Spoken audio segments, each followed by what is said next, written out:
भी हमारे देश में जो लीडर बनते हैं, जो नेता बनते हैं, वो एक्सट्रोवर्ट पर्सनालिटी के गुण उसके अंदर जरूर होंगे, तभी उनके अंदर ये भावना आती है।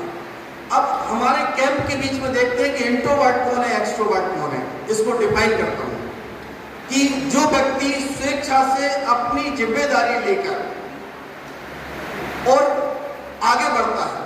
जैसे टीचर ने पूछा कि भाई मुझे आज अपने क्लास का मॉनिटर को चूज करना है, तो मॉनिटर के लिए कौन आगे आना चाहता है स्वेच्छा से? फट से उसने हाथ आगे किया। तो जो हाथ आगे कर रहा है, समझ जाओ उसके अंदर कुछ ना कुछ लीडरशिप के गुण समाहित हैं।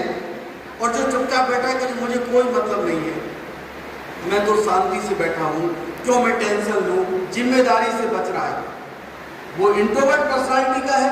एक दूसरा को उसके अंदर वो लीडरशिप की भावना ही नहीं है, वो एक्सट्रोवर्ट हो ही नहीं सकता। समझ आ रहा है?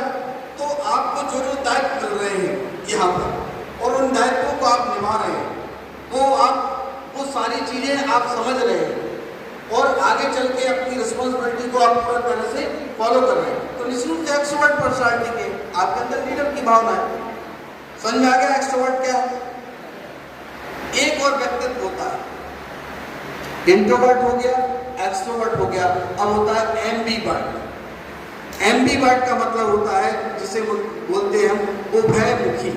हिंदी में उभयमुखी का मतलब रहता है ऐसे व्यक्ति के व्यक्तित्व में इंट्रोवर्ट के भी गुण होंगे, एक्सट्रोवर्ट के भी गुण होंगे।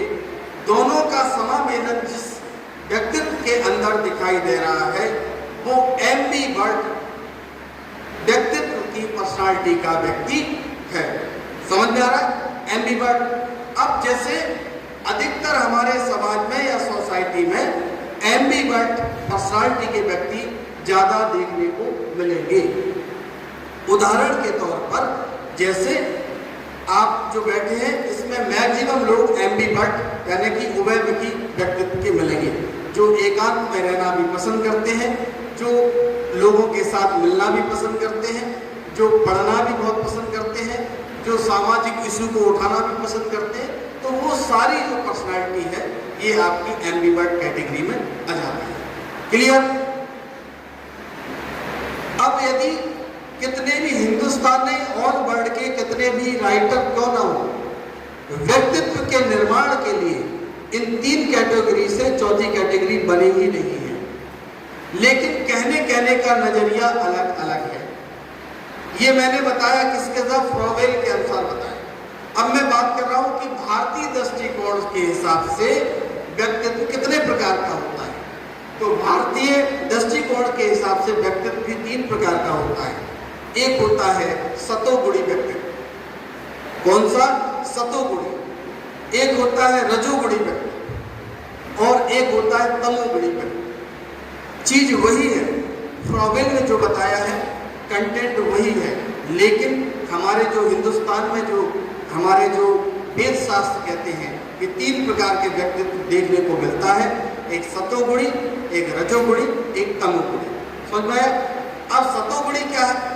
सतोगुणी व्यक्तित्व वह व्यक्तित्व होता है जो धार्मिक प्रवृत्ति के लोग जितने भी होंगे वो सतोगुणी व्यक्तित्व के दायरे में आते हैं। और जैसे जो पूजन पाठ में विश्वास रखते हैं, धर्म में विश्वास रखते हैं, ईश्वर को मानते हैं, हमेशा सत्य बोलते हैं, किसी का बुरा नहीं करते, अच्छी सोच है, अपने आप को आगे बढ़ाते हैं, अपने परिवार को आगे बढ़ाते हैं, अपने राष्ट्र के लिए कुछ करते हैं, वो सतोगुणी व्यक्तित्व के व्यक्ति होते हैं। क्लियर?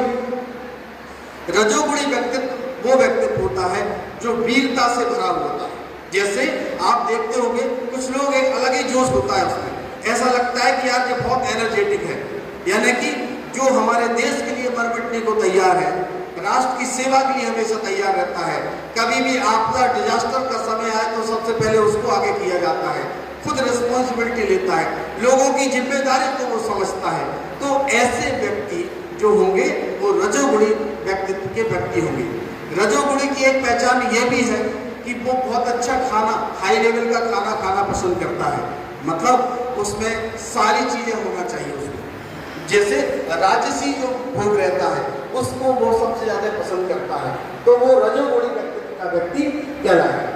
तमोगुणी व्यक्तित्व का व्यक्ति वो कहलाता है जो तामसी भोजन करता है।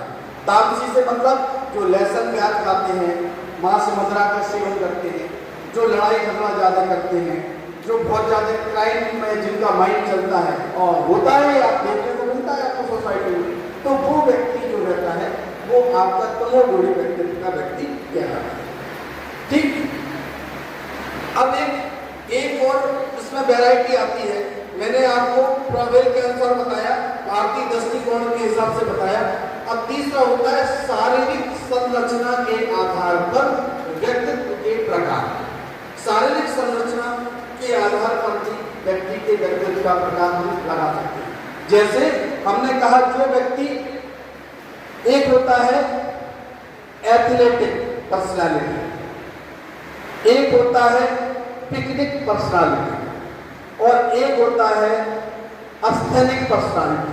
तीन प्रकार के, अस्थेनिक, एथलेटिक और पिकनिक, ये तीन प्रकार के व्यक्ति देखने को मिलते हैं। अस्थेनिक मतलब होता है ऐसा व्यक्ति जिसके शारीरिक संरचना में बहुत दुबला पतला है, कमजोर है, सुस्त रहता है, ज्यादा सोचता नहीं है, ऐसा व्यक्ति जो है वो अस्थेनिक प्रवृत्ति का या अस्थेनिक कैटेगरी का व्यक्तित्व वाला व्यक्ति कहलाता है। दूसरा टाइप आता है एथलेटिक। एथलेटिक मतलब ऐसा व्यक्ति जो स्पोर्ट्स में इंटरेस्ट रखता है, खेल कूद में आगे बढ़ता है, उसकी जो शारीरिक संरचना है, मांसपेशियां मजबूत होंगी, उसके शारीरिक संरचना, उसका शरीर जो है अच्छा भरा होगा, ऐसा व्यक्ति रहता है, वो कहलाता है आपका एथलेटिक पर्सनालिटी वाला व्यक्ति। पिकनिक का मतलब रहता है ऐसा व्यक्तित्व का व्यक्ति जिसे देखते ही आपको प्यार आ जाए। जैसे छोटा बच्चा है, गोल मटोल है, देखते से ही आपको ऐसा लगे इसको मैं थोड़ा सा स्नेह करूं, उसको देखूं, उससे बातचीत करूं। छोटे छोटे बच्चे नहीं रहते घरों में, एक अच्छा गोल मटोल बच्चा हुआ, आप देखते ही लगता है कि मुझे दे दो थोड़ी देर, मैं भी उसको खिला लूं। तो इस तरह का जो रहता है वो पिकनिक पर्सनालिटी का व्यक्तित्व का व्यक्ति होता है। तो बात समझ में आ गई। मैंने तीन वैरायटी आपको बताई है कि कैसे व्यक्तित्व का निर्माण होता है और कितने टाइप का व्यक्ति होता है। ठीक है, अब मैं एक उदाहरण आपको बता रहा हूं कि जब व्यक्ति की आइडेंटिफिकेशन बनती है, फॉर एग्जाम्पल